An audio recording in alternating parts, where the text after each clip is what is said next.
This morning I published A Hill to Die Upon.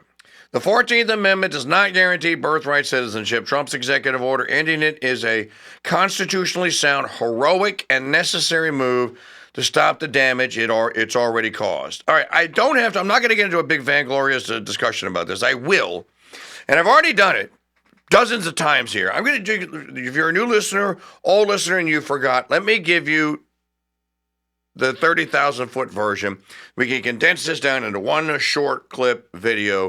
And it's pretty much all you need to know. Go read that Substack. For extra credit, get Raoul Berger's book, Government by Judiciary. Here is the story. After Lincoln was assassinated in 1865, in 1866, the radical Republicans who ran the U.S. Senate and ran the House of Representatives, remember, the southern states had not been readmitted yet. Okay, they were still in post-war terror, being raped, robbed, and pillaged by the North.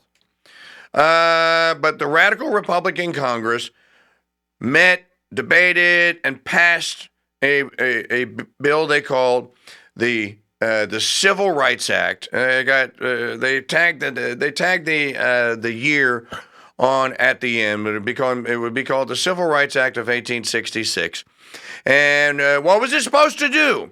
It was supposed to establish the civil rights, access to the privileges and immunities of all American citizens for the newly freed slaves, freedmen as they called them.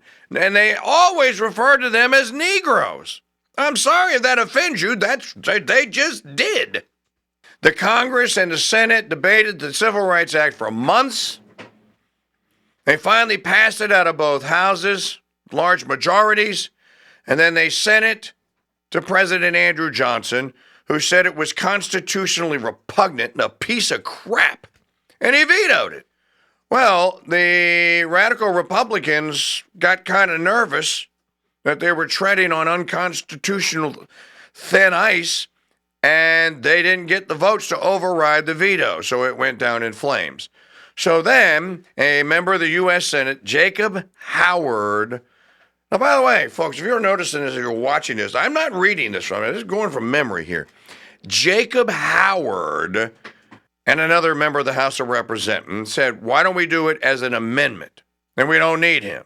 So they began work on the 14th Amendment, which basically was a shorter form of the Civil Rights Act of 1866. So I want to stop right here and stop all of you yahoos who think you know so much right dead in your frickin' tracks. Why would Congress be debating a Civil Rights Act for Mexicans? I dare you. Answer it. Answer the damn question.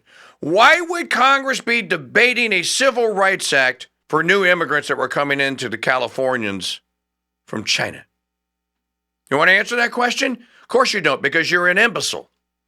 And you don't have an answer because there is no answer, because they weren't looking at immigrants. There was no discussion outside of a couple of stupid, silly questions that were transcribed on the floor about gypsies. No one in those two chambers discussed birthright citizenship as it would apply to a foreigner who made their way onto American soil. If someone told you that, go punch them in the nose and ask for your money back, because they're liars. That is not what happened. The Civil Rights Act of 1866 was going to apply explicitly by definition in the language of the bill. You can read it online. To the freed men who were citizens of the states in which they lived. They failed. Johnson vetoed it. They said, let's go around him, we'll do an amendment. So they took the nuts and bolts of the Civil Rights Act, condensed it down into an amendment, agreed upon it after many, many months of debate and back and forth, and then sent it to the states to be ratified. Johnson didn't really have a choice. By the way, the 14th Amendment was never legally ratified because the states that ratified it in the South weren't states. They weren't in the Union. As a condition of rejoining the Union, they were told you have to ratify the 14th Amendment. It was never ratified legally. There's a paper on my website about it. So I'm going to read you, and this is where the lesson's going to end. This is what Jacob Howard, at the end of the day and at the end of the debate, said about the 14th Amendment. It was explicitly and directly, they should have said this in the bill, and I don't know why they didn't. They should have said it in the actual amendment. They also should have sunset it after a certain amount of years, that it was to apply to the newly freed men in the states. That's what it was to apply to. How do we know? Okay, final debates, summary arguments before they vote. In sum, the purpose of the framers, this is Raoul Berger's conclusion, was to protect blacks from discrimination with respect to specified fundamental rights enumerated in the Civil Rights Act and epitomized in the subsection 1 Privileges and Immunities Clause. To achieve that purpose, they made the black both a citizen of the United States and of the state in which he resides. That's a quote. They did not intend by the addition of state citizenship to diminish the rights they had been at such pains to specify, but the better to secure them. The notion that by conferring dual citizenship, the framers were separating said rights of a citizen of the United States from those of a state citizen not only is without historical warrant, but actually does violence to their intention. So it wasn't about citizenship at all. Fessenden stated that the definition was, quote, framed to prevent a state from saying that although a person is a citizen of the United States, he is not a citizen of the state, close quote. He did not mean to safeguard state citizenship in order to leave blacks at the mercy of southern states. It was precisely their abuse of the freedmen that led to the amendment, close quote.